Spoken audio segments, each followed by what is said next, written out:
audio follows video was on. Oh, jeez. Yeah, we don't want that. Okay, that's almost never checked. So we may be... Yeah, there we go. So there we are, everybody. Welcome. It's Tuesday. It's tax day in the United States of the Americas. And super happy to be here along for the ride together with you.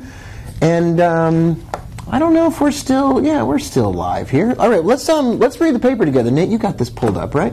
Yeah, I will in just a second. I'm going to make sure we have, audio on the Facebook as well, and then everybody can hear us just fine. I can't check the Facebook audio, so it's really kind of irrelevant.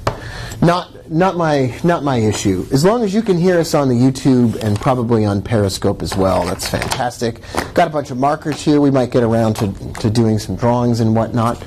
So one of the main things we want to talk about when we talk about the news, and Nate, if you got a picture of yourself on the corner of me on the news, right? Yeah. Now, no one's going to hear anything you say when you turn away. We got to fix your microphone. New lung cancer, Saudi Arabia on the runway, don't care about fashion anywhere. Chemical weapons. There was an episode of Chicago PD last night where the perpetrator was running from the police wearing the most colorful shoes. It's a terrible runaway outfit. Terror plot, snapshots from public schools, opening public lands. If you're just joining us now, welcome to the broadcast. It's Tuesday. Sean Hannity's in big trouble. Why does this man I don't know. I'm not even going to say anything. I don't know. You might like him. You might be watching. You might love the guy. That's fine. Flying in on zero gravity. Nobody cares. Oh, Kendrick Lamar won a Pulitzer Prize. Did you hear that? I did. Heard it this morning. For damn. I tried to listen to it this morning, and it was a lot of talk about private parts of ladies' bodies, and I was embarrassed. Mr. Lamar's fourth LP topped the charts while also tackling thorny personal and political issues, including race, faith, and hoo-has. Anyway, yeah, I tried to listen to it today. It was too much for me. It was just too much. I couldn't do it. All right, so nothing came from there. Parker Posey stars in the new Lost in Space. Did you watch any of that? No, not yet, but it looks good. Yeah, she's pretty great. She plays Dr. Smith, but that's nothing to do with business. Here we are in the business section. So I wanted to read this about currencies. In the New York Times today, page 3 of the business section, President Trump decided to weigh in on currencies, and he announced that Russia and China were manipulators. Check this out. So he says, Russia and China are playing the currency devaluation game as the U.S. keeps raising interest rates. And then the New York Times goes on to mention that Russia is a rounding error in our trade balance, $17 billion worth of trade versus like $400 billion with China or whatever, some crazy $600 billion with China. It is true that the ruble has plummeted, crashed against the dollar. So this will be interesting. We're going to take a look at the ruble today because anytime it makes the news, we want to take a look at it. So we're going to take a look at that on the charts today. We might walk right over to the charts in just a second here, Nate. But first, I want to draw something for someone. I want you to know, like, when I get interested in. So let's pull that off to the side. All right, so here we got everything moved out over here. Clear some space here. Got some markers out. All right, so when do we get interested in a currency? All right, so the New York Times announces that the ruble makes the news. And you can read that, right, Nate? That's right side up, correct? No, it's actually... It's upside down? Upside down. Oh, that's a real bummer. All right, well, fine. So just pretend that's... So the ruble is traveling upwards like this for a while. And then suddenly it crashes against the U.S. dollar. And there is news that accompanies that. And the news is that Trump announces that they're a currency manipulator. So this is where I get interested. And the reason I get interested here is that eventually this move is going to die down. And then the ruble's going to shoot up again. Maybe oil goes up or whatever else. But we're interested in these moves when extremes happen. And we're not interested right away. We don't want to fight the news right away. But we are interested in that. For instance, the British pound, Swiss franc, the Schweizer Franken, it had a huge move recently, and we're going to take a look at that today as well. And that got me really interested in where we were going and what we were doing. Was the newspaper upside down the whole time too? Even though it was right side up a minute ago? What's going on? Yeah, so Nate's going to find out what's going on. Nate says, I don't know what's going on, but Nate's going to find out what's going on. All right, so let's take a look at the ruble if we can find it, and we'll take a look at the Swiss franc if we can find it. We'll move on over here to the big screen. We'll pull up our charts. I just took the first trades inside of our brand new trade copy accounts for those of you that are interested. If you live outside of the United States, it's up and running, and if you live inside the United States, it'll be up and running really soon. All right, what do we got here? Pound dollar dropped today. That dropped. That's interesting. That's good for our decision to short the pound franc. But I did sell the British pound Swiss franc, and let's see if we can find the British pound Swiss franc, and we'll pull that up. Here we go. So, wow, that is still just going up like a rocket ship. Wow. Okay, let's go to charts, indicators list, get rid of those, and we'll just take a look at this clean, delightful chart. Just up and up and up like a rocket. Let's get a trend line on here. Basic principles of support and resistance. Let's see if we can get something. Now that, I would expect price to come back down to that line at some point in time, but there's got to be some other levels as well. Oh yeah, there most certainly are. Let's see here. We could probably connect these two. Well, it's lining up really nicely. So that seems like a completely reasonable destination for everything. Yeah, there we go. That's the trend line break we're looking for, said the stormtroopers, right? That's the one. That's the one that we want. That's the one that we want. Ooh, ooh, ooh. 1.3773 seems like a completely reasonable place for that to end up, but that's not what I'm most interested in. I am most interested in seeing if we can find the ruble, and I don't know that we can, but I'm going to take a look. The Polish zloty. Here we go. The euro ruble, the U.S. South African rand, the Thai baht. Oh, and then we go into stocks. It's got to be on here. Let's see if we can find it. U.S. ruble. There we go. All right, so there it is. The dollar. See, the New York Times reports that the Russian ruble is weak, but actually it's been strengthening. These news outlets are garbage. See, that's the move.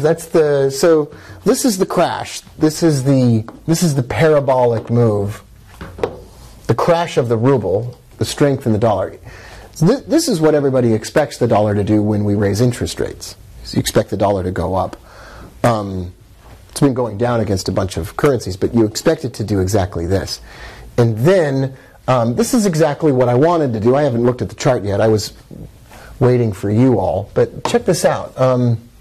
That's divergence right there on a 60-minute chart. It's bearish divergence after all this absolutely bizarre, crazy. It looks like a penny stock breaks out of its range and jumps up. And now we're sort of stuck in this channel right here. And you would pretty much expect that a breakout of this channel continues and makes new highs. But that's not, it's not the trade I was hoping to see. I was really hoping that we would see the dollar still just launching against the ruble, but it's not. This is the ruble crashing. Dollar, ruble.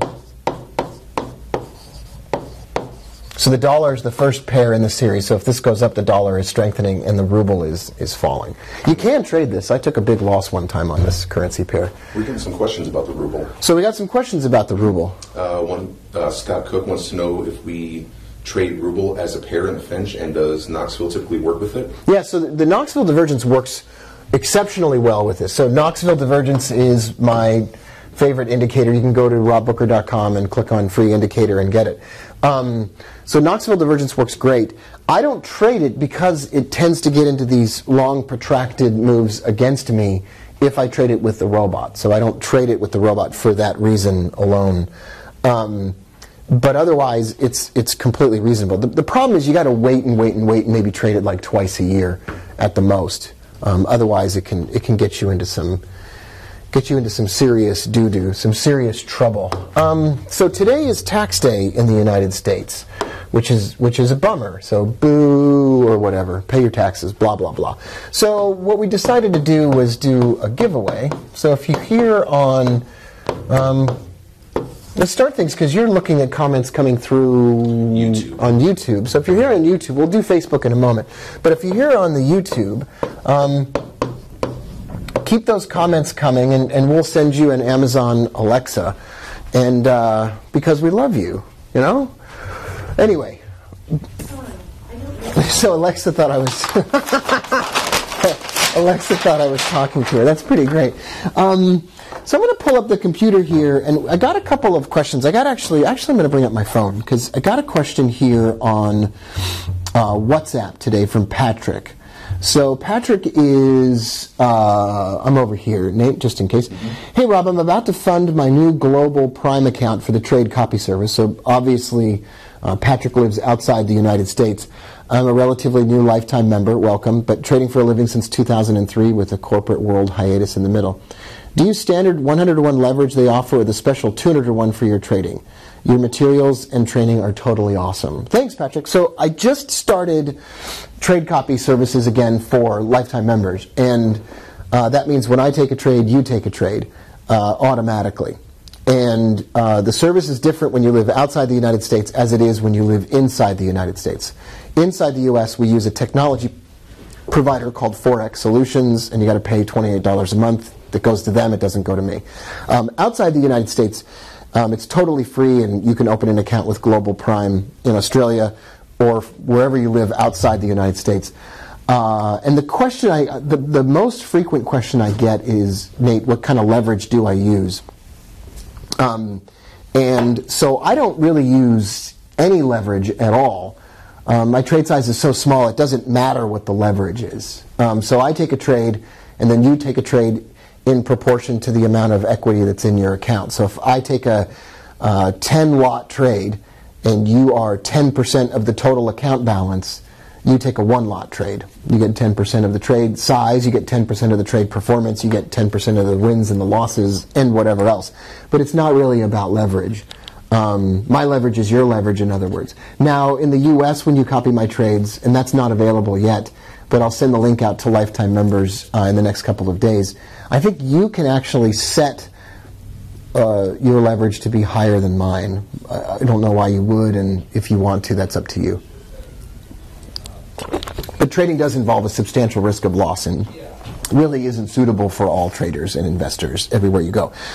Nate, anybody say hello here on YouTube that probably deserves or would want an Amazon Alexa? Well, we have somebody who is just wondering if the giveaway extends to Hawaii. Yeah, sure, of course. Just wondering. Alexa, just shut it. Just shut your mouth. That's hilarious. Yeah, we're having trouble with this other picture, so I can't get myself in my pretty face in the corner of the screen. Alexa didn't know the phrase, shut your mouth. I thought that was pretty funny. So what I'm also going to do here today is take a look at... here, do you unplug easily? Yeah, you do. Goodbye. Does anybody want that one? All right, let's take a look at some of the text messages and the questions that came in. I love reading some of these that come in. This is interesting. Somebody wrote in from Trading Dirty. I noticed you own dirtytrading.com. Just letting you know that Dirty is on sale, and if you're interested, we can send you more info. No, I'm not interested in buying any more domain names. If any of you live in Tucson, Jim's going to be rolling through Tucson and was thinking of meeting up with some traders. And I say, I will get the word out and let him know. What else is coming in here? I'm a little confused, Rob. If you do 1 and 3 lot trade sizes on a $10,000 account and with 19 currency pairs, how is that even possible? No, I don't. I do micro lots. I don't know. You know, I'm doing a series of videos, Nate, on YouTube called the 30 Days of Finch Trading. So I'm running a robot. We'll take a look at it up here on the screen. And every day I'm closing out every trade that's in the account. And it's called honeymoon style because I start up the robot, I run all 19 or 20 currency pairs, and it ends up, well, we'll go over there and take a look at it, but it ends up being this giant mix of trades that are open at any one given time. And if you have a question about how I run the robots, then you need to watch those videos, and they're on my YouTube channel in a playlist called 30 Days of Robotic Trading.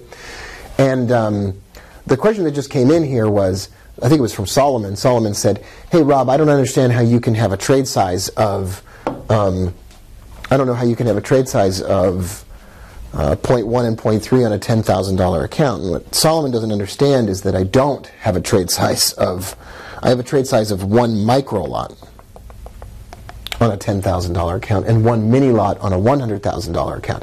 But this has all been on my mind recently, so I really wanted to actually talk about this anyway today. So I run a robot called the Finch.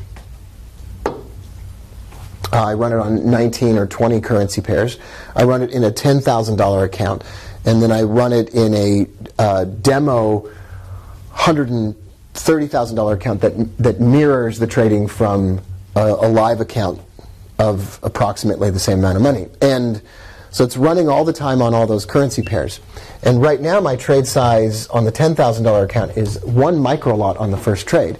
And with 1 micro lot on the first trade, I end up with a very, very small amount of drawdown, almost insignificant losses, just basically insignificant. And making $11, $20 a day or whatever else. But no drawdown, like not even 1% of a drawdown. So I'm going to dramatically increase the trade size over here and get up to $50 a day or whatever on this side. And then on the larger account, doing between $100 and $200 to $300 a day in that account. And I'm going to increase the trade size over here as well. But this trade size is 1 mini lot. So my loss right now is $154. I'm basically making $100 to $200 to $300 a day, but my drawdown is like $100 or $150 right now. It's really, really, really low. I think I could get up to $500 a day with a drawdown that may get up to $3,000 or $4,000 or $5,000, which would be like 3 or 4 or 5% of the account balance. Not a problem. Not really an issue at all. What I do is I run all the currency pairs that I can, 19, 20, 21 currency pairs in these accounts, and then what I do is every day that I've got some profit, I shut all the trades down, and then they open all back up. So I'm taking losses, but they're small, and I have a drawdown, but I'm not holding it forever. Today I took a third trade on the British pound Swiss franc. That's down here, and that's just a small loss right now. I'm helping that trade get out of trouble. And you can get updated on all the 30 Days of Finch stuff that you want to over on YouTube, where you are right now. You just look at the playlist. There's all kinds of great playlists, Nate, on YouTube now. We got a lot going on. We got so much good stuff going on. So add someone. No, I don't want to add anybody. I want to be the only person working on this whiteboard. So what is it that we do? I've been studying this a lot. I've been studying a lot of trading as a business. And part of having a business of trading is having processes in place, or standardization. And it would be worth, if you haven't ever done it before, it'd be worth taking a look at what your process is. Could someone step in and take over your trading for you if you took some time off? Do you have to be the one that's running all of your trading? It's it's a totally reasonable question to ask. Or does it run by itself? Does it run partially automatically? That'd be. something I'm working on right now anyway, is being able to hand over what I do and have it all be documented enough that somebody could step in. I mean, I would hope that even, like, at some point in time, Nate could even step in if he wanted to. Anyway, so how's it all? This is just not working with our picture-in-picture for some reason. Oh, yeah. I just cannot get it to work. Split screen works fine, but... Yeah, all right. Well, you know, trying new things here at the office. We've got multiple cameras now up. We've got a camera over my desks for when I draw stuff, although it's backwards. And there's probably no way to change that. Unless you go over your head. We're going to go way over my head. Yeah, we're going to go way, way up in the air. But we got a bunch of different camera angles and whatever else. What happens when this one says the system UI isn't responding? Do you close the app? No, it's still giving me a signal. So you just don't touch it at all? Yeah. Yeah, so you just don't even bother with it.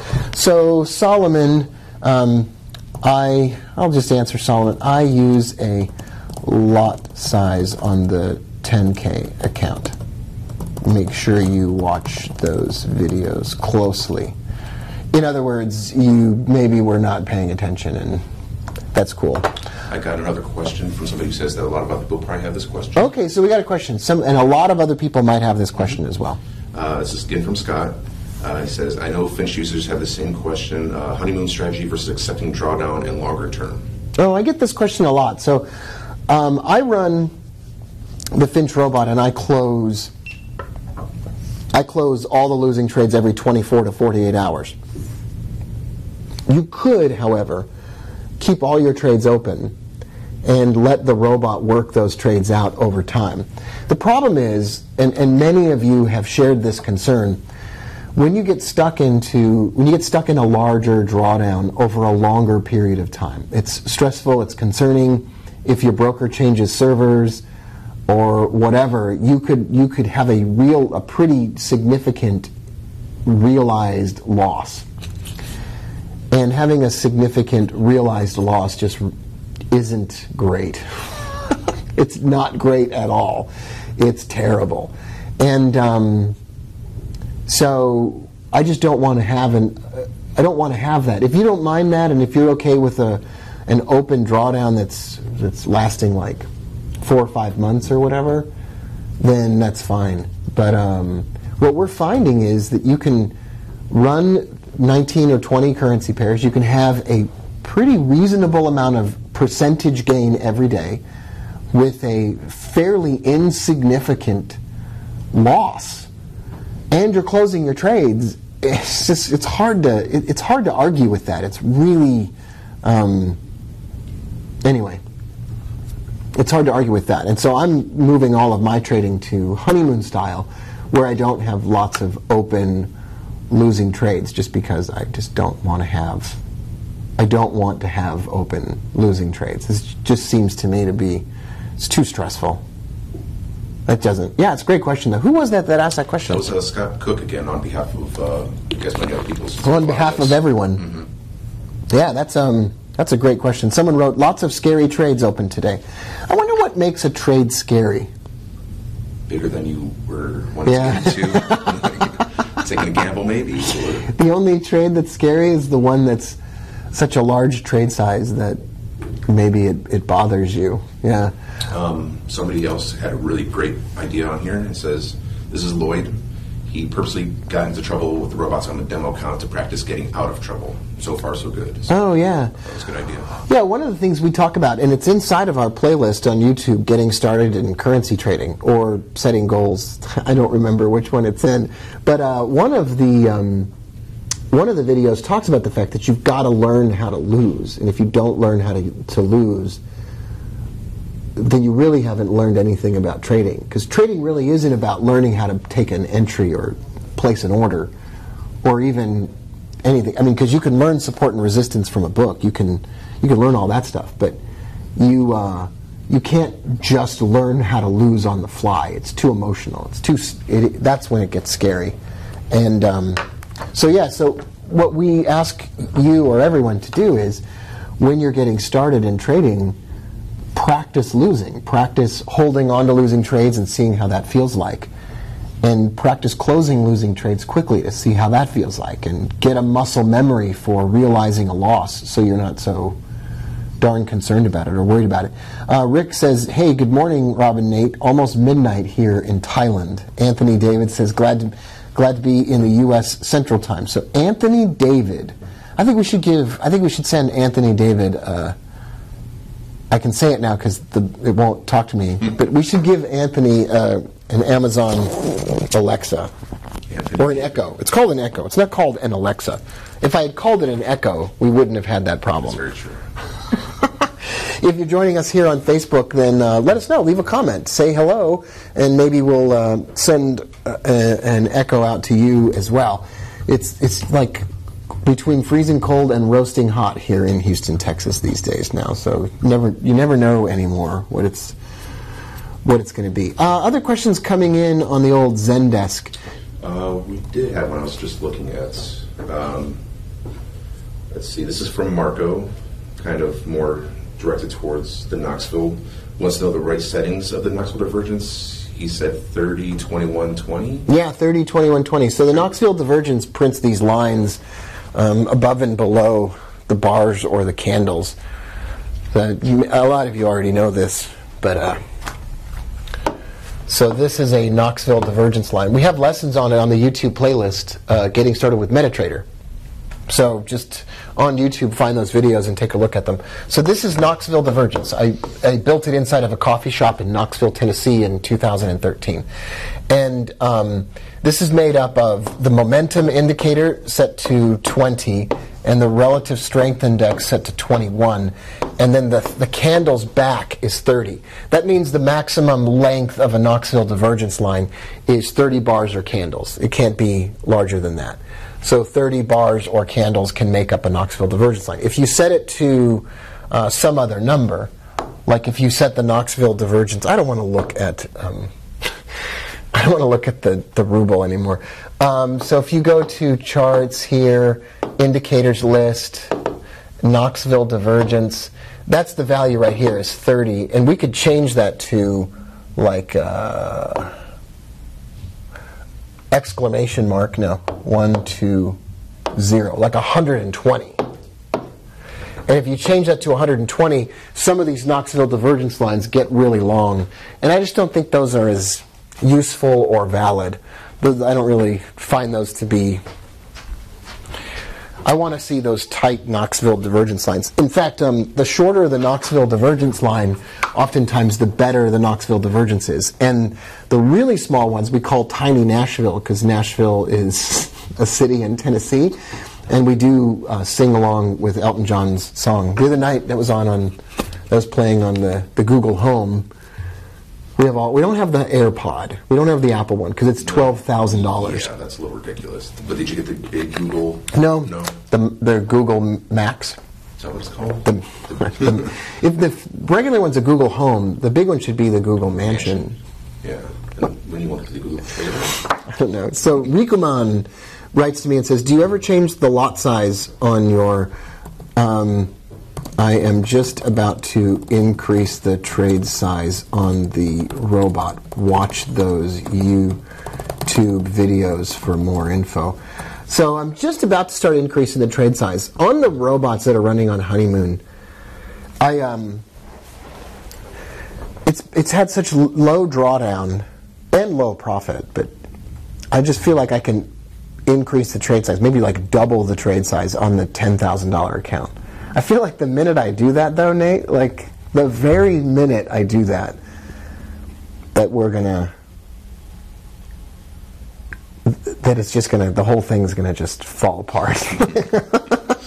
Like I have the worst timing ever. Like all of my really, really big trades, I was way too early on those trades. And every time I change my trade size on the robot, if I ever do that, never follow me into doing that. Because I just feel like I have the worst sense of timing for that kind of thing. Steve Bowrier in Houston, I don't know if I should have used his last name. I'm sure he doesn't mind.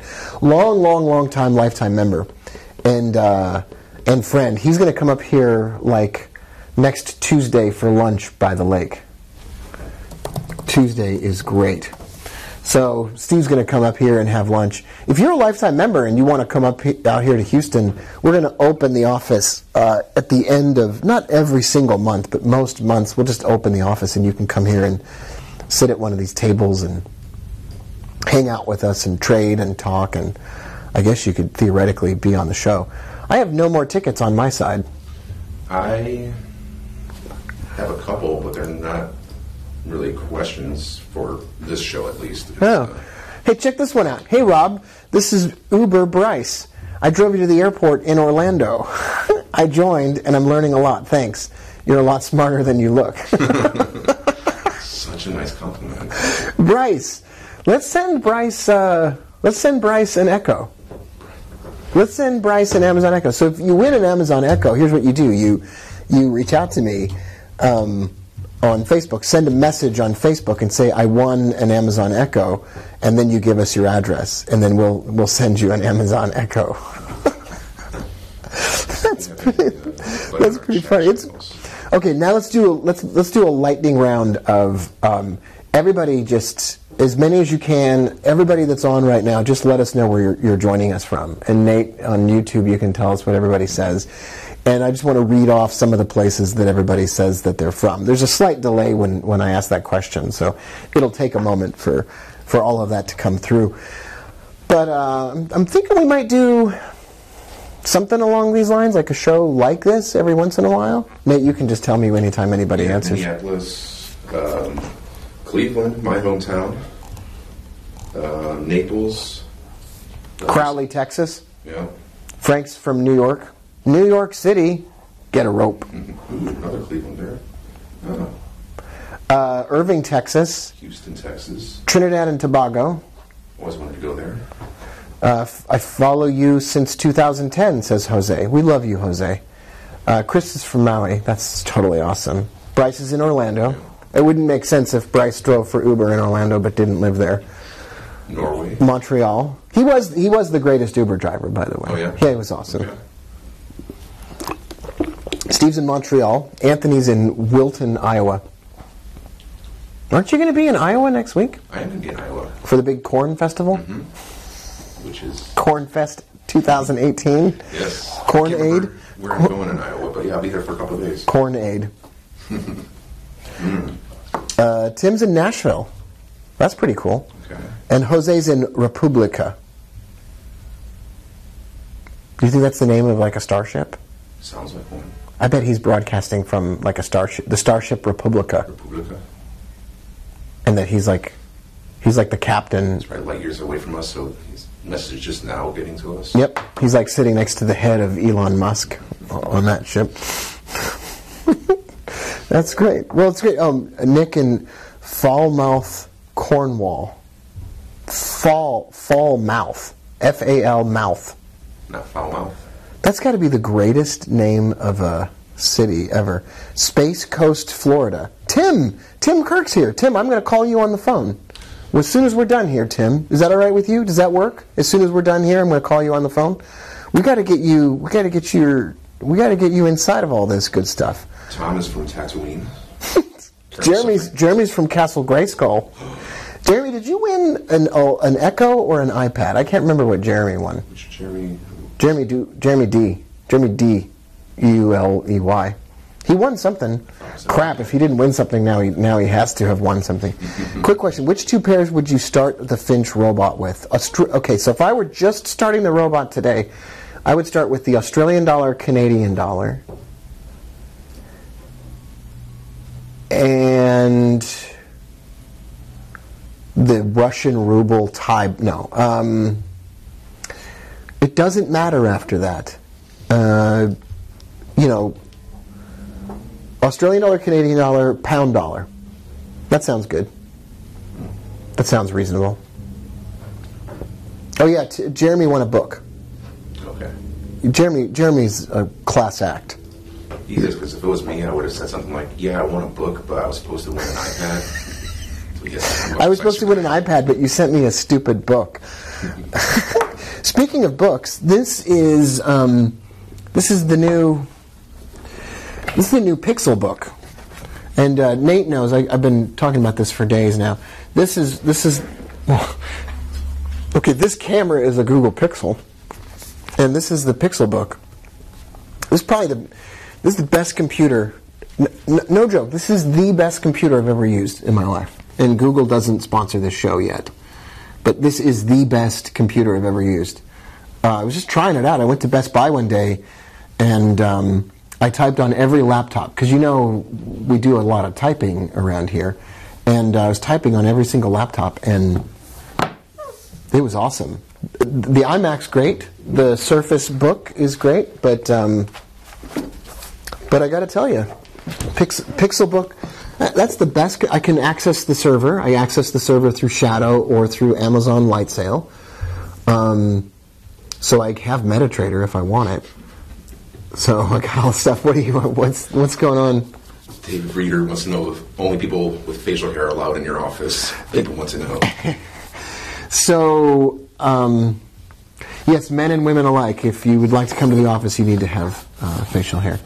Okay, I'm gonna read a bit out, and we're gonna wrap this thing up. I'm gonna read a bit out of 0 to 1 by Peter Thiel, Trump's richest supporter.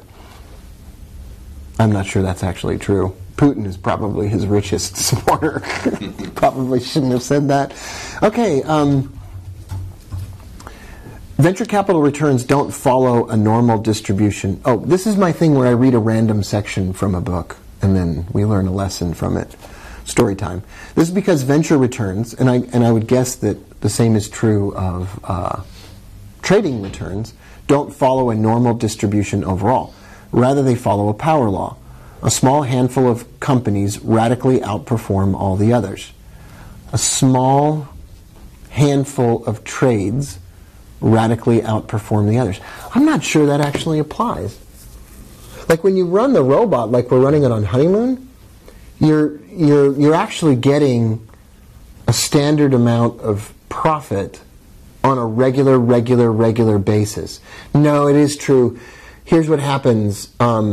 Occasionally, one of the currency pairs running will go crazy. And so a small number of the trades cause the most significant part of the problem. And because our trade size is small, we don't care. So, for example, if we go back over here, let's say that, well, we don't have to say that, we don't have to let's say, because it's true, the British pound, Swiss franc. So this is the one that's bad, right? This is the one that's gone wrong.